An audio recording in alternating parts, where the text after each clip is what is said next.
शहर है उसका प्रवेश द्वार भी कहा जाता है। इसका जो पूरा आप निर्माण देखेंगे वो संस्कृति और विरासत को ध्यान में रखते हुए डिजाइन किया गया है। तो प्रधानमंत्री का आज का एक गुजरात दौरा है, जहां प्रधानमंत्री ने जो सूरत हवाई अड्डे का एकीकृत टर्मिनल भवन है उसका उद्घाटन कर उसे राष्ट्र को समर्पित किया है। स्थानीय संस्कृति और डिजाइन से प्रभावित ये सूरत का एकीकृत टर्मिनल भवन है जिसे राष्ट्र को समर्पित किया गया। और जब भी हम एयरपोर्ट्स की बात करते हैं कनेक्टिविटी के लिहाज से सूरत, क्योंकि यहाँ पर सबसे ज़्यादा डायमंड मर्चेंट्स की हम बात करें, बिजनेस क्लास बहुल ये सूरत है और यहाँ पर आवाजाही जो है वो ज़्यादा रहती है, ख़ास तौर पर तमाम अगर हम एयर ट्रैफिक की बात करें उस लिहाज से आज का दिन सूरत वासियों और राष्ट्र के लिए अहम, जब प्रधानमंत्री ने इस हवाई अड्डे के नए एकीकृत टर्मिनल को राष्ट्र को समर्पित किया। और किसी भी राज्य या फिर किसी भी प्रदेश की पहचान खास तौर पर उसकी कनेक्टिविटी से होती है, चाहे वो रोड की हो, रेल की हो या फिर एयर कनेक्टिविटी। और सूरत एयरपोर्ट जो है वो अपने आप में बिजिएस्ट होने के साथ साथ जो उसकी यात्री संख्या है, यानी कि एयर ट्रैफिक में लगातार हमने इजाफा होते हुए देखा। आप ये मान के चलिए कि 1200 घरेलू यात्री और 600 अंतर्राष्ट्रीय यात्रियों के संभालने की क्षमता है। और इसमें जब आप व्यस्त घंटों की बात करते हैं तो ये संख्या 3000 तक भी पहुंच जाती है और वार्षिक प्रबंधन की क्षमता 55 लाख यात्रियों तक बढ़ी है। तो उस लिहाज से ये जो एकीकृत टर्मिनल है ये सूरत को एक खास तौर पर सूरत के पर्यटन, सूरत की जो हम कह सकते हैं आर्थिक गति है उसको एक नया आयाम देगा। और प्रधानमंत्री यहाँ पर समझते हुए कि किस तरह से इसका निर्माण किया गया, आप देख सकते हैं अलग अलग जो एयरलाइन कंपनीज हैं उनके वहाँ काउंटर्स बनाए गए हैं। और ये जो हवाई अड्डा है ये सूरत के लिए पहचान के रूप में तो काम कर ही रहा है और इस तरह से इसकी जो दोहन क्षमता है उसमें भी बढ़ोतरी दर्ज होगी। और साथ ही साथ खास तौर पर ये जो लोग लगातार सूरत एयरपोर्ट का इस्तेमाल लगातार जो अन्य शहरों में जाने के लिए करते हैं, जो तमाम कनेक्टिंग फ्लाइट्स हैं वो बेहद अहम है यहाँ से, तो उस लिहाज से भी आज का दिन बेहद अहम है। और जब हम विकसित भारत संकल्प यात्रा की बात करते हैं, विकसित भारत की बात करते हैं, उस लिहाज से ये जो सूरत एयरपोर्ट है ये अलग पहचान रखता है, क्योंकि इस टर्मिनल पर लगातार हर रोज़ यात्रियों का आवागमन होता है और यात्रियों के आवागमन को सुगम, सुलभ सुनिश्चित करने के लिए और उनकी यात्रा में समय कम लगेगा कि जिस तरह से कई मॉडर्न टेक्निक्स और मॉडर्न फैसिलिटीज़ के साथ इस टर्मिनल का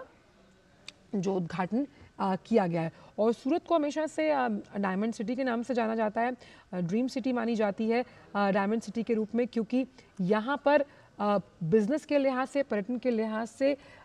इसे डिज़ाइन किया गया। उन्नत टर्मिनल का जो ये भवन है इसमें सूरत शहर का जो रांधेर क्षेत्र है उसके पुराने घरों की समृद्ध और पारंपरिक जो लकड़ी का काम है उसे दर्शाया गया है। इसमें डबल इंसुलेटेड रूफिंग सिस्टम है ताकि ऊर्जा की बचत के लिए कैनोपी लगाई गई है, कम गर्मी बढ़ाने वाले double glazing unit, rain water harvesting water treatment plant और साथ ही साथ सोलर प्लांट जैसी तमाम सुविधाओं से सुसज्जित है। जब हम बात करते हैं इस सूरत के एकीकृत टर्मिनल की, तो आप देखिए 1200 डोमेस्टिक पैसेंजर्स, 600 से ज़्यादा इंटरनेशनल पैसेंजर्स संभालने की क्षमता है। और यहाँ पर हमें ये समझना होगा कि सूरत हवाई अड्डे का जो ये नया टर्मिनल है इसे गृहा 4 मॉडल के तहत बनाया गया है। इस मॉडल की ख़ास बात ये है कि कैसे जब हम ऊर्जा बचत की बात करते हैं, साथ ही साथ हम बात करते हैं रूफिंग सिस्टम को मजबूत बनाने की, हम बात करते हैं कि सोलर प्लांट जो है उससे बिजली की खपत को कम करने के लिए और वैकल्पिक व्यवस्था है ये, पर्यावरण के लिहाज से भी इस पूरे एयरपोर्ट को अनुकूल बनाया गया है। और क्योंकि हम यहाँ पर बात कर रहे हैं बार बार संस्कृति की, तो सूरत शहर का जो रांधेर क्षेत्र है जहाँ पर लकड़ी के काम से उस क्षेत्र की पहचान है, तो आप समझिए कि वहाँ के जो पुराने घर हैं उन्हें उनकी समृद्धि और साथ ही साथ उसके पारंपरिक लकड़ी के काम को दर्शाते हुए इस पूरे एयरपोर्ट का निर्माण किया गया, क्योंकि इंटरनेशनल पैसेंजर्स की आवाजाही भी इस एयरपोर्ट पर होती है, तो वो भी भारत की संस्कृति से रूबरू हो जाएं, उनकी पहचान उनसे हो। उस लिहाज से ये हवाई अड्डा उस एक भारत श्रेष्ठ भारत की भावना को भी परिलक्षित करता है, अंकित करता है। और क्योंकि यहाँ पर हम वाटर ट्रीटमेंट प्लांट की बात कर रहे हैं, रेन वाटर हार्वेस्टिंग, देखिए एयरपोर्ट भले ही शहर के लोगों के काम को गति दे, आर्थिक प्रगति का रोल अपनाए, लेकिन आप देखिए पर्यावरण के लिहाज से भी इसे अहम तरीके से डिजाइन किया गया। विशाल बैरिस्टर हमारे साथ जुड़ गए हैं। विशाल, जिस एयरपोर्ट टर्मिनल का सुबह से हम जिक्र कर रहे थे, आखिरकार उसे राष्ट्र को समर्पित किया है प्रधानमंत्री ने, जहां पर हम यात्रा को सुगम बनाने की बात कर रहे हैं, इस टर्मिनल में पर्यावरण के अनुकूल भी वो सारी सुविधाएं दी गई हैं। जी आंचल, आपने बिल्कुल ठीक कहा। अभी कुछ देर पहले प्रधानमंत्री नरेंद्र मोदी ने इस नए टर्मिनल को देश को समर्पित कर दिया है और पहली उड़ान दुबई के लिए निकलेगी यहाँ से। और कुछ ही दिन पहले सूरत ने अंतर्राष्ट्रीय हवाई अड्डे का जो मुकाम है वो भी हासिल किया है। जहां तक हम बात कर रहे हैं कि सारे इंटरनेशनल स्टैंडर्ड्स के अलावा यहाँ पर एनवायरनमेंट को भी ध्यान में रखा गया है। आपने रेन वाटर हार्वेस्टिंग की बात करी, सोलर एनर्जी की हमने बात करी, डबल इंसुलेटेड ये है। और इसके अलावा जहां जहां नए टर्मिनल बन रहे हैं, प्रधानमंत्री हमेशा